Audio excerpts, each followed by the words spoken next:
भोला बाबा हमारा न मांगे भोला बाबा।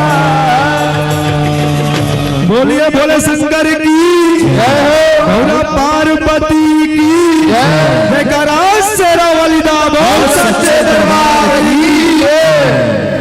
तो बहुत ही सुंदर सी झांकी काली माता का।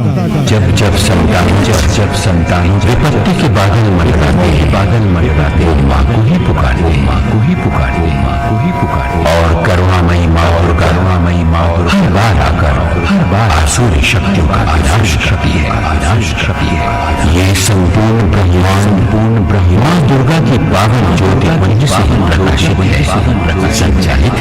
संचालित। हम सभी जीव उसी दिव्य ज्योति पुंज के अंशमान उसके अधीन है। उसमें एकाकार हो जाना